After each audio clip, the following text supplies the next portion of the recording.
गणाध्यक्षाय श्रीमहागणाधिपतये नमः। श्रीरामकृष्णगुरवे नमः।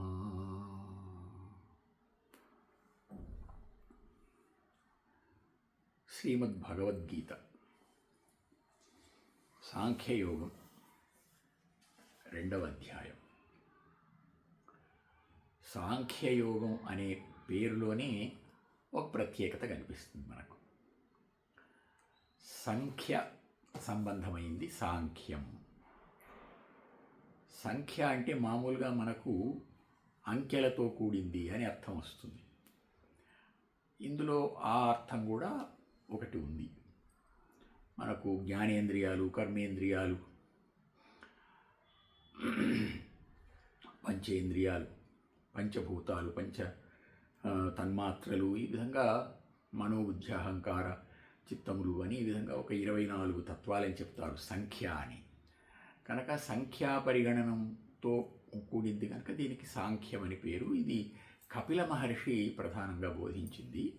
అందువల్ల దీనికి ఈ సాంఖ్య తత్వానికి జ్ఞానతత్వం అని పేరు. జ్ఞానం, దీంట్లో ప్రధానంగా జ్ఞానం ఉంది కనుక జ్ఞానతత్వం అని అర్థం.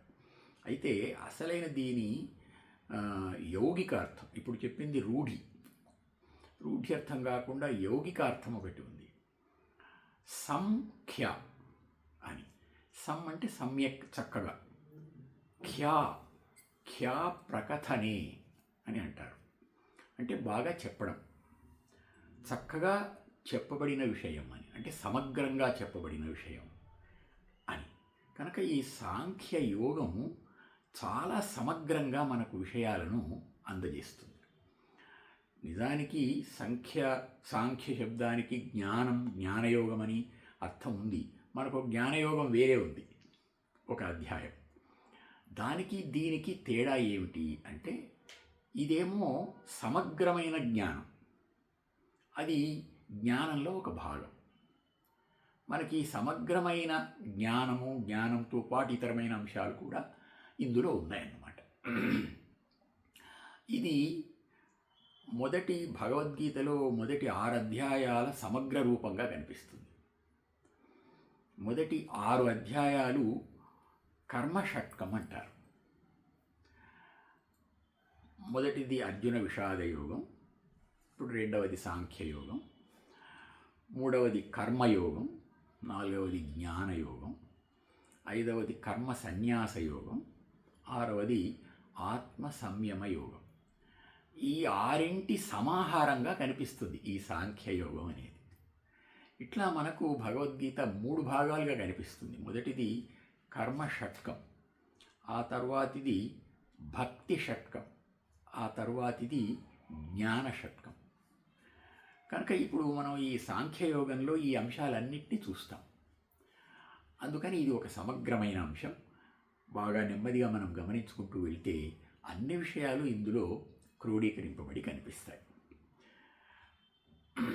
ఈ అధ్యాయం గత అధ్యాయం అంశాన్ని కలుపుతూ ప్రారంభమవుతుంది. సంజయుడు ధృతరాష్ట్రునికి చెప్పాడు. ఆ విధంగా అర్జునుడు కళ్ళనీళ్ల పర్యంతమై ఉన్నాడు అని చెప్పాడు. తం తథా కృపయావిష్టం అశ్రుపూర్ణాకులేక్షణం విషీదంతమిదం వాక్యం ఉవాచ మధుసూదనః అని. కళ్ళనీళ్ల పర్యంతమై ఉన్నాడు అర్జునుడు అని. అర్జునుడు మహావీరుడు, ఎన్నో యుద్ధాల్లో పాల్గొన్నటువంటి వాడు. అతనికి యుద్ధం కొత్త కాదు, కానీ కళ్ళనీళ్ల పర్యంతమై ఉన్నాడు. కరుణ అతనిలో ఆవహించి ఉంది. ఈ కరుణ అనే లక్షణము ఒకటి ఆధ్యాత్మిక రంగంలో చాలా ప్రముఖమైనటువంటి పాత్ర వహిస్తుంది. అందుకని ఇది ఒక మెట్టు అని అనుకున్నాం. అట్లాగే ఈయనలో కూడా స్వార్థము లేని కరుణ. నాకేమీ అక్కర్లేదు, నకాంక్షే విజయం కృష్ణ నచరాజ్యం సుఖానిచ అన్నవాడు. కనుక నాకేమీ అక్కర్లేదు, నా వల్ల ఇతరులకు ఇబ్బంది కలగవద్దు అనే భావంతో కూడిన కరుణ, దయ, కృపయ అని అన్నాడు. అందుకని ఆ విధంగా ఉన్నటువంటి అర్జునుడి మనస్థితి నిజానికి ఈ యోగాన్ని తీసుకోవడానికి, యోగాన్ని గ్రహించడానికి పక్వ స్థితిలో ఉంది అన్నమాట. ఆ విధంగా ఉన్నటువంటి అర్జునునితో కృష్ణుడు అన్నాడు. కృష్ణుడు ఒక్కసారిగా మాట్లాడడం ప్రారంభించిన ఘట్టం ఇది. 2వ అధ్యాయంలో మొట్టమొదట కృష్ణుడు మాట్లాడుతూ ఉన్నాడు. ఆయన అన్నాడు ఒక్క మాట, కుతస్త్వా కష్మలమిదం విషమే సముపస్థితం అనార్యజుష్టమస్వర్గ్యం అకీర్తికరమర్జున క్లైబ్యం మాస్మగమః పార్థ నైతత్వయ్యుపపద్యతే క్షుద్రం హృదయ దౌర్బల్యం త్యక్తోత్తిష్ఠ పరంతప అన్నాడు. ఇదేమిటి మనస్సంతా ఇలా నీకు దోషభూయిష్టమైంది? ఇది పెద్దలు నడిచిన మార్గం కాదు. పోనీ నీకేదైనా మంచి పుణ్యలోకాలను ఏదైనా ఇస్తుందా అంటే అది కాదు. పోనీ ఈ లోకంలో ఏమైనా కీర్తి కలిగిస్తుందా అంటే అది లేదు. ఈ భావం ఏమిటి? ఇంత మనోబలహీనత వచ్చిందేమిటి నీకు అని ఆక్షేపణతో కూడిన జ్ఞానాంశాన్ని చెప్పాడు. ఒక 3 అంశాలు చెప్పాడు. పెద్దలు నడిచిన మార్గం కాదు. రెండవది, పోనీ ఏదైనా పుణ్యమో పురుషార్థమో వస్తుందా? లేదు. పోనీ ఈ లోకంలో ఏమైనా కీర్తి వస్తుందా? లేదు. ఏమిటి ఇలా ఉన్నావు అన్నాడు. ఇది ఏమీ అర్జునునికి మనస్సుకు ఎక్కలేదు. ఎందుకంటే అర్జునుని మనస్సు లేక అర్జునుని మేధాశక్తి పనిచేయడం లేదు. మైండ్ బ్లాక్ అయింది అంటుంటారు. మనస్సు స్తబ్దమైపోయింది. అంటే ఇంక ఇక్కడ ఏమీ పని చేయడం లేదు. అందువల్ల ఆయన ఈ మాటలు ఏమీ గ్రహించే స్థితిలో లేడు అర్జునుడు. అర్జునుడు అన్నాడు, కథం భీష్మమహం సంఖ్యే ద్రోణంచ మధుసూదన ఇషుభిః ప్రతియోత్స్యామి పూజార్హావరిసూదన. నువ్వు ఏదో చెప్తున్నావు, నాకేమీ అర్థం కావడం లేదు. నన్ను ఎత్తి దించినటువంటి భీష్ముణ్ణి ఈ యుద్ధంలో ఎట్లా సంహరించేది? నాకు పాఠం చెప్పిన గురువు, ఈ విద్య నేర్పిన గురువు ద్రోణుడు, ఆయన్ను ఎట్లా సంహరించేది అని తన బాధను పూర్తిగా మరొకసారి ఏకరూపెట్టాడు. తర్వాతి శ్లోకాలన్నీ కూడా ఆ భావాన్ని చెప్తాయి. చెప్పి ఒక మాట అన్నాడు, నాకైతే ఏమీ పాలుపోవడం లేదు, ఏమీ దిక్కుదోచటం లేదు. కార్పణ్య దోషోపహత స్వభావః పృచ్ఛామి త్వాం ధర్మ సమ్మూఢచేతాః యత్ శ్రేయస్యాత్ నిశ్చితం బ్రూహి తన్మే శిష్యస్తేహం షాధి మాం త్వాం ప్రపన్నం. నాకు మనస్సు ఏమి పని చేయడం లేదు, ఆలోచన అసలు రావడం లేదు, విమూఢుణ్ణై ఉన్నాను. నాకు సరైన మార్గం చూపించే గురువు నీవే, నేను శిష్యుణ్ణి, నాకు ఏదైనా సరైన మార్గం చూపించు అని పూర్తిగా తన సర్వస్వాన్ని కృష్ణునికి అర్పణ చేశాడు. అప్పుడు సంజయుడు అంటున్నాడు, ఏవముక్త్వా హృషీకేశం గుడాకేశః పరం తప నయోత్స్యైతి గోవిందముక్త్వా తూష్ణీం బభూవః. ఇంక నేను చెయ్యనయ్యా యుద్ధం, నయోత్స్యే చెయ్యను, చెయ్యలేను కాదు చెయ్యను. ఇక అస్త్రశస్త్రాలు కింద పడేశాడు. చెయ్యనని స్పష్టంగా నిరాకరించి కూర్చున్నాడు. ఆ స్థితిలో కృష్ణుడు ఏం చేస్తే ఇతడిలో మళ్ళీ ఆ తేజస్సు వస్తుంది, ఆ జ్ఞానం వస్తుంది అని ఒక్కసారి తన స్థాయిలో నుంచి ఆలోచించాడు. ఆయన తన స్థాయిలో ప్రారంభం చేశాడు. శ్రీ భగవానువాచ. మొట్టమొదటిది ఉపదేశాల్లో ఇది మొదటి శ్లోకం. అశోచ్యానన్వశోచస్త్వం ప్రజ్ఞావాదాంశ్చ భాషసే గతాసూనగతాసూంశ్చ నానుశోచంతి పండితాః. దుఃఖించ అవసరం లేని విషయాల్ని గురించి దుఃఖిస్తున్నాం. పైగా ఏదో నీ బుద్ధిశక్తి మేధాశక్తితో వాద చర్చలు చేస్తున్నావు, వాదాలు చర్చలు చేస్తున్నావు. అసలు నిజమైన జ్ఞానులు, నిజమైన పండితులు ఎలా ఉంటారు తెలుసా? వాళ్ళు ఈ లోకంలో జరిగే ఏ విషయాల్ని గురించి కూడా దుఃఖించకుండా ఉంటారు. గతాసూన్ అగతాసూంశ్చ. ఇక్కడి నుంచి వెళ్ళిపోయిన వాళ్ళని గురించి కానీ, ఇక్కడ ఉన్న వాళ్ళను గురించి కానీ, ఏ విషయాల్ని గురించి కూడా వాళ్ళు దుఃఖించకుండా ఉంటారు. అది సుమా జ్ఞానుల యొక్క లక్షణం అన్నాడు. మనవాడికి అర్జునుడికి ఏమర్థం కాలేదు. నేను చెప్పేది ఒకటి, నీవు చెప్పేది ఒకటి అన్నట్టుందయ్యా.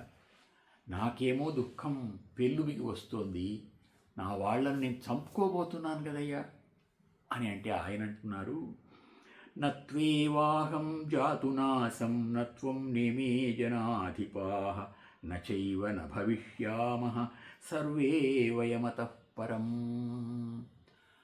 మనం ఎవరము గతంలో లేకుండా లేము, భవిష్యత్తులో లేకుండా ఉండము.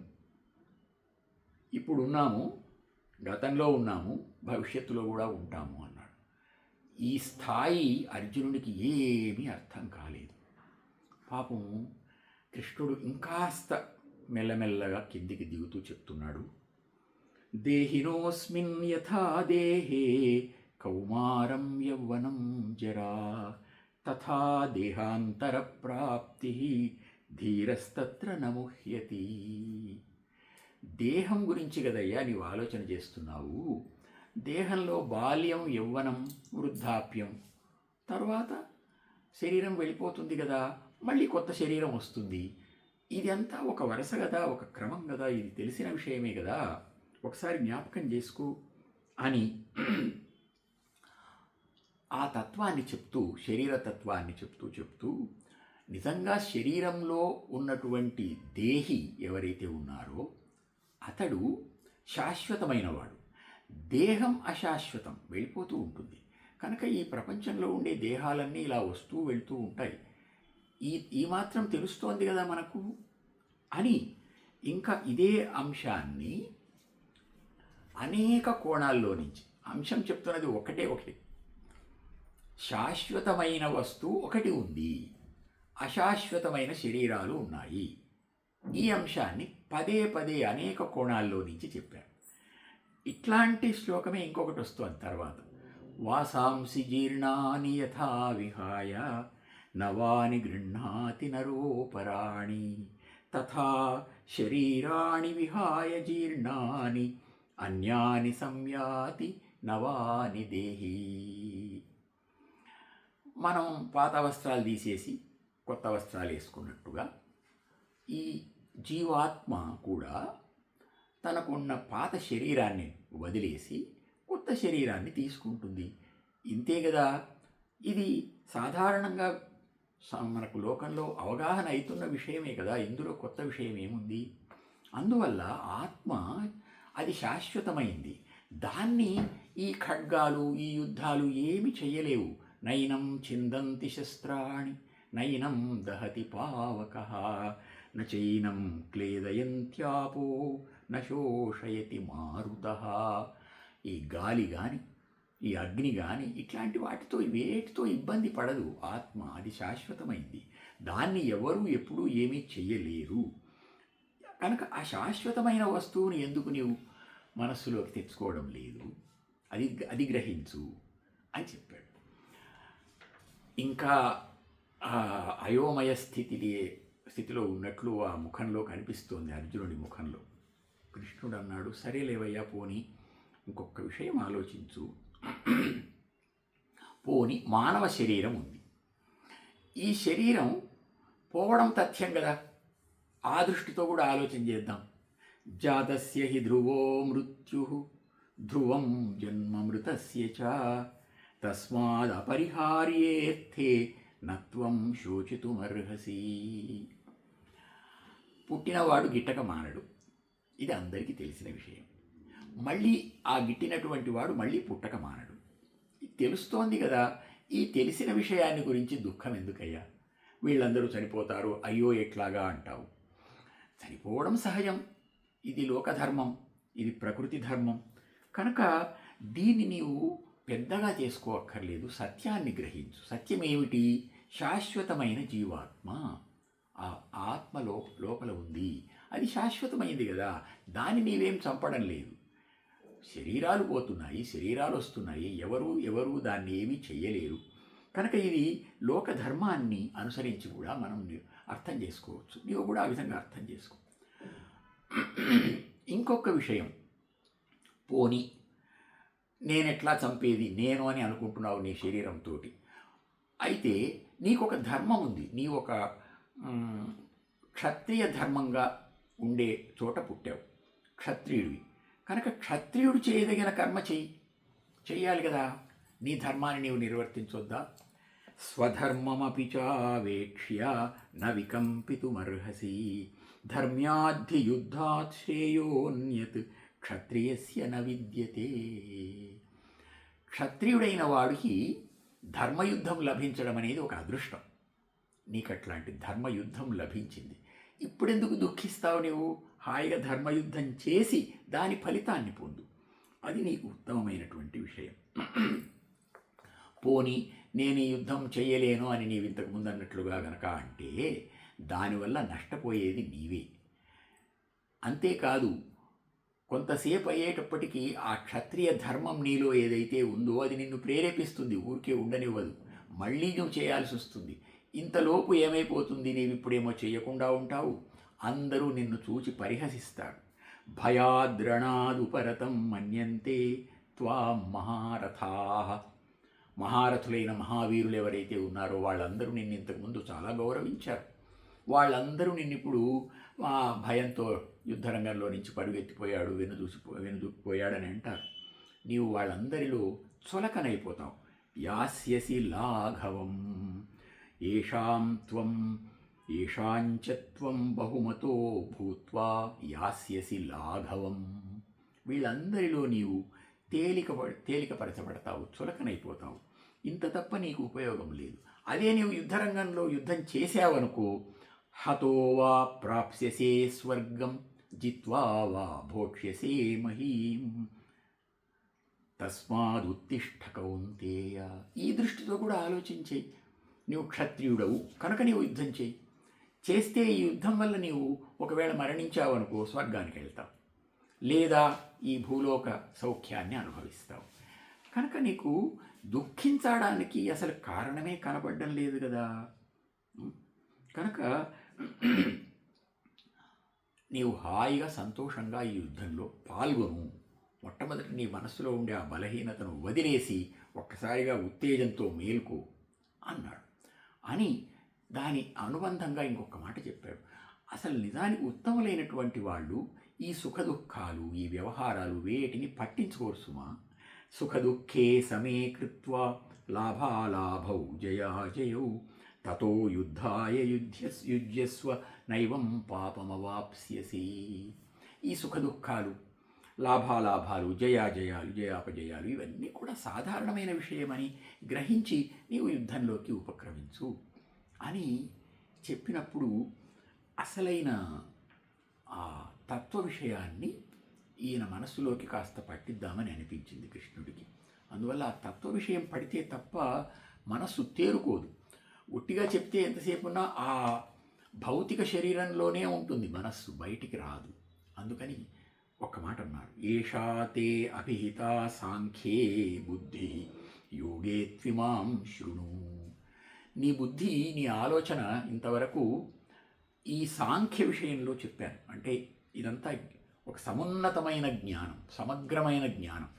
ఆ సమగ్రమైన జ్ఞాన విషయంగా చెప్పాను ఇంతవరకు. ఇప్పుడు యోగాన్ని గురించి చెప్తాను విను. యోగం అంటే కర్మయోగం. నీవు ఇప్పుడు కర్మ చేస్తున్నావు. కర్మ చేసేటప్పుడు ఆ కర్మ ఎట్లా చేయాలి, ఆ కర్మ చేసే విధానం ఏమిటి, అది చెప్తాను విను. దానివల్ల దుఃఖం లేదు, అసలు దుఃఖమే రాదు. అది చెప్తాను. ఇదేదో కొత్త విషయము, దీనివల్ల నష్టపోయేదంటూ ఏమీ లేదు. నేహా అభిక్రమనాశోస్తి ప్రత్యవాయో న విద్యతే స్వల్పమప్యస్య ధర్మస్య త్రాయతే మహతో భయాత్. దీనికి ఒక పరంపర ఉంది మనకు, దానికేమి ఇబ్బంది లేదు. దానికి ఏదో చేయకపోతే ప్రత్యవాయము, దానివల్ల ఇబ్బందులు వస్తాయి అనేది కూడా లేదు. ఎంత చేస్తే అంత ఫలితం ఉంది దీనివల్ల అని ఆ బుద్ధి తత్వాన్ని గురించి, ఆలోచన విధానాన్ని గురించి చెప్పాడు. ఆ చెబుతూ బుద్ధి చక్కని ఆలోచన కనుక కలిగి ఉంటే ఏకాగ్రంగా వెళ్తుంది. అప్పుడు ఆ ఏకాగ్ర దృష్టికి ఈ సుఖదుఖాలు అంటకుండా ఉండే స్థితి ఉంటుంది. అదే ఈ ఏకాగ్రత లేకుండా, ఏ లక్ష్యం లేకుండా ఉండే బుద్ధి ఉంటుంది, అది వాయుర్నావమివాంభసి అన్నట్టు ఒక సముద్రంలో నావ గాలి ఎటు వీచితే అటు పోయినట్టుగా ఈ బుద్ధి కూడా అటు ఇటు ఇటు అటు ప్రసరిస్తూ ఉంటుంది. అనేక బుద్ధులుగా ఉంటుంది, అనేక విధాలుగా ప్రసరిస్తూ ఉంటుంది. అందుకని ఎవరు ఏం చెప్తే అదంతా చేద్దామనిపిస్తుంది. ముఖ్యంగా వేద విషయం కూడా అలా చెప్పేవాళ్ళు ఉన్నారు. ఇగో ఈ కర్మ చేస్తే ఈ ఫలితం వస్తుంది, ఈ లాభం వస్తుంది మీకు, ఇట్లాంటివి చెప్తారు. చెప్తే వాటి వెంటబడి, ఆ కోరికల వెంటబడి, ఆ కోరికలు తీర్చుకోవడానికి దాని కర్మలన్నీ చేస్తూ ఇలాగా వేదమంతా సత్వరజస్తమో గుణాత్మకంగా త్రైగుణ్య విషయా వేదా నిస్త్రైగుణ్యో భవార్జున నిర్ద్వంద్వో నిత్యసత్వస్థో నిర్యోగక్షేమ ఆత్మవాన్. కనుక వేదంలో అనేక విషయాలు ఉన్నాయి, నిజానికి సమగ్రంగా ఉంది. కానీ కొంతమంది ఈ కర్మభాగాన్ని మాత్రం తీసుకొని అందులో ఈ కోరికలు నెరవేరుతాయి మీకు, ఇవి చేయండి అంటారు. నీవు ఆ స్థితిలో ఉండద్దు, నీవు దానికంటే పైకి ఎదుగు. ఎట్లాగా? నిస్త్రైగుణ్యో భవార్జున. త్రైగుణ్యానికి అంటే త్రిగుణానికి, సత్వరజస్తమో గుణాలకు అతీత స్థితిలోకి రా. అప్పుడు నీకు ఆ సమత్వ బుద్ధి వస్తుంది. నిర్ద్వంద్వ, అప్పుడు ద్వంద్వాలు ఉండవు, శీతోష్ణాలు జయాపజయాలు లాంటివి ఉండవు. నిత్యసత్వస్థో, శాశ్వతమైన స్థిరమైన స్థితిలో నీవు ఉంటావు అని చెప్పాడు. ఇలా చెప్పినప్పుడు సృష్టిలో మానవ తత్వాన్ని గురించి కూడా ఒక్క మాట చెప్పాడు అదే వరుసలో. మానవుడికి భగవంతుడు ఒక శక్తినిచ్చి ఉన్నాడు. మానవుడు అనేవాడు ఈ సృష్టిలో, ఈ సృష్టి అనే ఒక మహా యంత్రంలో ఒక చిన్న సాధనంగా ఉన్నాడు. ఆ సాధనం ఎంత పని చేస్తుంది, ఏం పని చేస్తుంది అనేది దానికి ఒక నియతి ఉంది. కర్మణ్యేవాధికారస్తే మా ఫలేషు కదాచన అని ఒక పని చేయడానికి శక్తి ఉంది. ఇది మానవుడికి ఉన్న అర్హత. అయితే ఆ పని చేసిన తర్వాత దానివల్ల వచ్చే ఫలితాన్ని ఏదో దృష్టిలో పెట్టుకొని తను చేస్తాడు. ఆ ఫలితమే రావాలనే నియమం లేదు. ఎందుకని అంటే భగవంతుడు బృహద్యంత్రం, చాలా సృష్టి యంత్రం పెద్దది పెట్టాడు. ఆ పెద్ద యంత్రంలో మనం చిన్న పని చేస్తే ఆ పనికి ఏ ఫలితం రావాలో అది భగవంతుడికి తెలుసు, ఆయన ఇస్తాడు. మనం అనుకున్నది రావాలని లేదు. అందుకని మన చేతిలో ఏముంది అంటే మనం ప్రయత్నం చేయడము, ఒక లక్ష్యాన్ని పెట్టుకొని పని చేయడము అనేంత వరకు మనకు పరిమితి ఉంది. కనుక ఏదైనా ఫలితం వచ్చింది అనుకుందాము, నేను చేశాను ఆ ఫలితం వచ్చింది అని అనుకోకూడదు, పొరపాటది. అది భగవంతుడి సంకల్పం వల్ల వచ్చిన ఫలితం అని గుర్తించాలి. కనుక మనం ప్రయత్నం అంటూ చేయాలి. అయితే భగవంతుడు ఫలితం ఇచ్చేవాడు, ఫలితం ఇచ్చేదంతా భగవంతుడే, నాదేమున్నది అని అనుకోవద్దు. ఎందుకంటే మనకు ఆ శక్తి ఇచ్చి ఉన్నాడు భగవంతుడు. కనుక మనం తప్పకుండా ప్రయత్నం చేసి తీరాలి. కనుక మనం పని చేయాలి. నీవు ఈ యుద్ధరంగంలో ఉన్నావు, ఈ పని చేసి తీరాలి అని కృష్ణుడు కర్మణ్యేవాధికారస్తే మా ఫలేషు కదాచన మా కర్మఫల హేతుర్భూ మాతే సంగోస్త్వకర్మణి అని యోగస్థః కురు కర్మాణి సంగం త్యక్త్వా ధనంజయ సిద్ధ్యసిద్ధ్యో సమో భూత్వా సమత్వం యోగ ఉచ్యతే. యోగ అంటే ఏమిటనుకుంటున్నావు?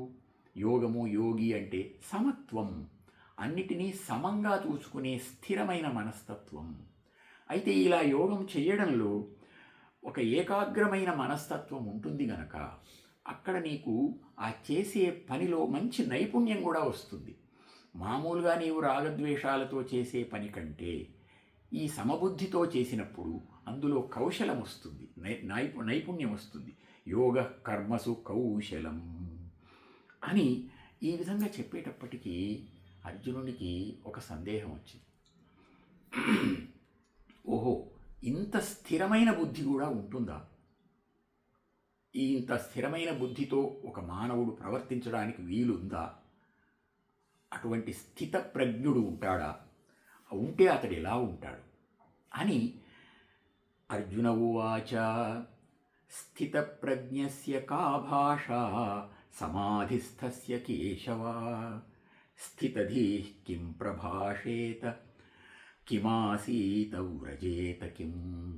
అయితే ఈ స్థితప్రజ్ఞుడైన వాడు ఉంటాడే, అతడు ఎట్లా ఉంటాడు, ఏ మాట మాట్లాడతాడు, ఏ విధంగా ప్రవర్తిస్తాడు, ఏ విధంగా నిలకడ కలిగి ఉంటాడు, అతని స్వరూపం కాస్త వివరించు కృష్ణ అని అడిగాడు.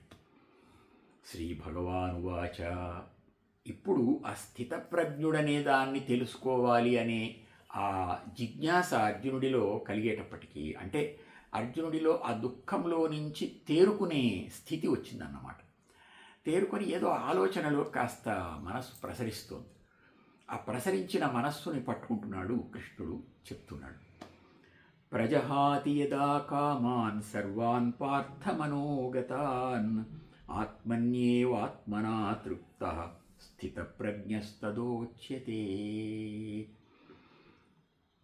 కోరికలనేవి నీలో ఏమీ లేకుండా ఉండాలి. భగవంతుని కోరికే నీ కోరికై ఉండాలి. అప్పుడు నీ మనోగతమైన కోరికలన్నీ ఇంకేమీ లేవు గనక నీవెప్పుడూ తృప్తిగా ఉంటావు. అట్లా తృప్తిగా ఉండే స్థితి ఏదో అది స్థితప్రజ్ఞ లక్షణం అని. ఇదే విధంగా ఆ ఆత్మస్థితిలో ఉండే వ్యక్తి యొక్క ఆత్మతత్వాన్ని చెప్తూ వస్తున్నాడు. అయితే ఈ స్థితిని చెప్తున్నాడు. స్థితి ఎట్లొస్తుంది అది చెప్పాలి. అందుకని ఈ స్థితి రావడం అంటే కొంచెం ప్రయత్నం చేయాలి అర్జున అని ఆ స్థితికి సంబంధించిన సాధన అంశాలు కూడా దీంట్లో జోడిస్తున్నాడు. యదా సంహరతే చాయం కూర్మోంగానీవ సర్వశః ఇంద్రియాణి ఇంద్రియార్థేభ్యః తస్య ప్రజ్ఞా ప్రతిష్ఠిత.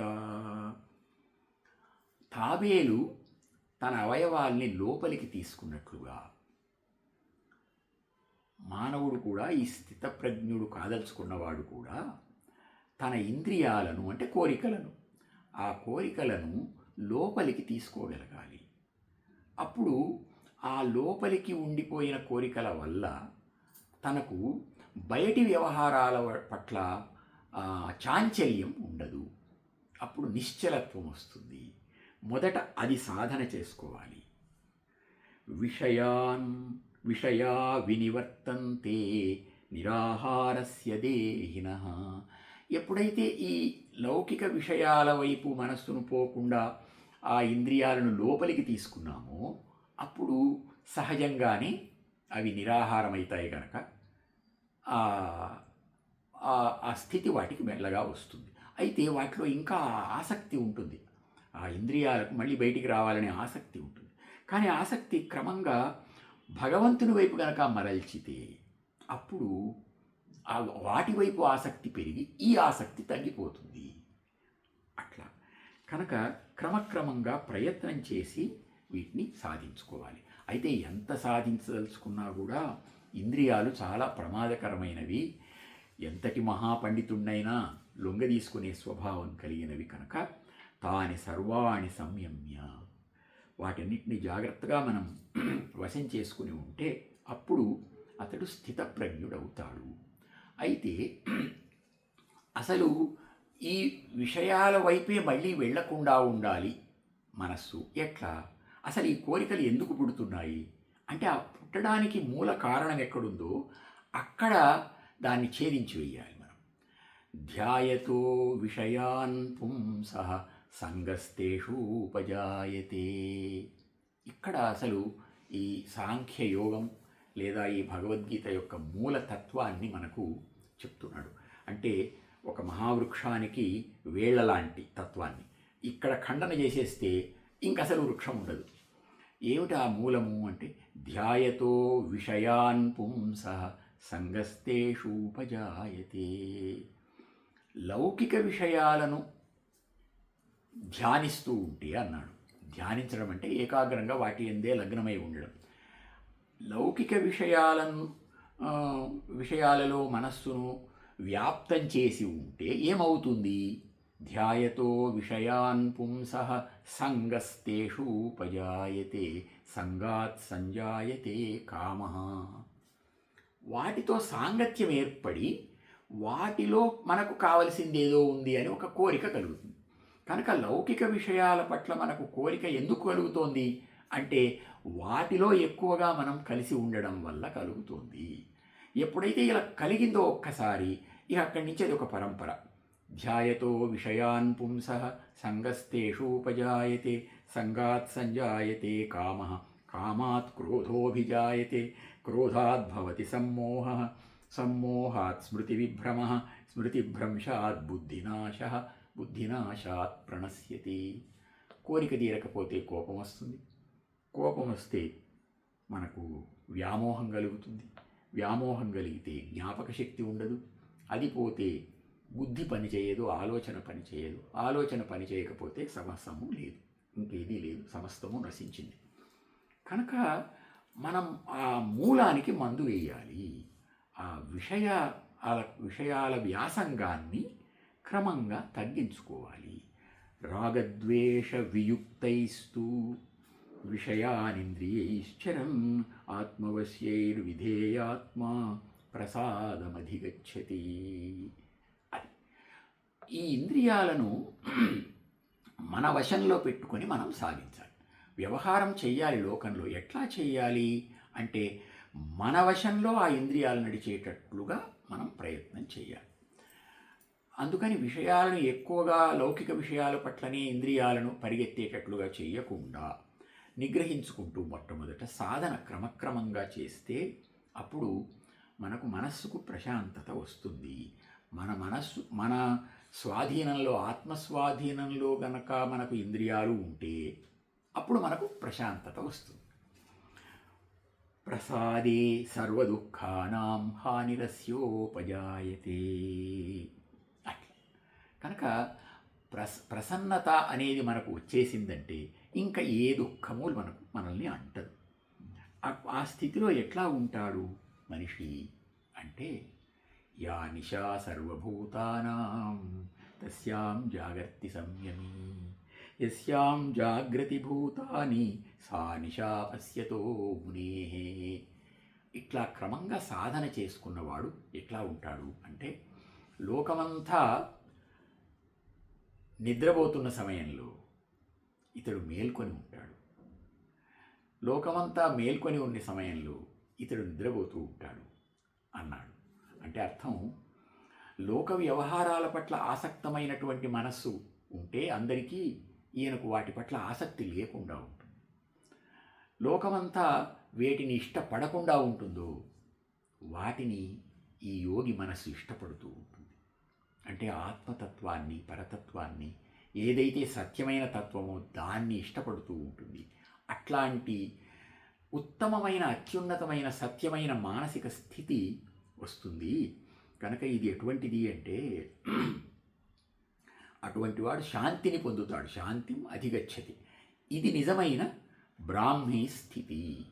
ఏషా బ్రాహ్మీ స్థితి పార్థ నైనాం ప్రాప్య విముహ్యతి స్థిత్వా స్యామంతకాలేపి బ్రహ్మనిర్వాణమృచ్చతి. ఇది బ్రాహ్మీ స్థితి అంటారు దీన్ని. అంటే పరబ్రహ్మలో ఉండే స్థితి ఇది. ఈ స్థితి పొందినటువంటి వాడు ఇంకా వ్యామోహానికి లోనుగాడు. ఇంకా ఎప్పుడూ హాయిగా ఉండడం తప్ప మరొక స్థితి లేదు. హాయిగా నిరంతరం శాశ్వతంగా అనంత అనంతమైన ఆనందం, అనంతానంద స్థితి. ఆ ఆనంద స్థితిలో ఉండే వ్యక్తి శరీరంతో ఉన్నా కూడా జీవన్ముక్తుడై ఉంటాడు. జీవించి ఉండి నిరంతరం ఆనంద స్థితిలో ఉంటాడు. జీవత్ బ్రాహ్మీ స్థితి, జీవించి ఉండి ఆ బ్రాహ్మీ స్థితిలో ఉంటాడు. మరి జీవితం అయిపోయిన తర్వాత ఈ శరీరం చాలించేటప్పుడు ఎట్లయితాడు? బ్రాహ్మీ స్థితిలోనే ఉంటాడు. స్థిత్వాస్యాం అంతకాలేపి, ఆ అంతకాలంలో కూడా ఎక్కడ ఉంటాడు? బ్రహ్మ నిర్వాణమృచ్చతి, ఆ బ్రహ్మ నిర్వాణ స్థితిలోకి వెళ్తాడు. కనుక శాశ్వతమైన ఆ బ్రాహ్మీ స్థితి ఏదో అందులోనే ఉంటాడు. ఇది సమగ్ర విజ్ఞానం అని కృష్ణుడు ఈ సాంఖ్య యోగాన్ని సమగ్రమైన అనేక విషయాల సమాహారంగా అర్జునుడికి చెప్పాడు. ఇలా చెప్పడానికి కారణం అర్జునుని మానసిక స్థితిని బట్టి. ఆ మానసిక స్థితి మొట్టమొదటి చాలా కింది స్థానంలో ఉంది. ఆ కింది స్థానం నుంచి మెల్లగా పైకి తీసుకురావడానికి అనేక మెట్టుగా తీసుకుని వచ్చాడు.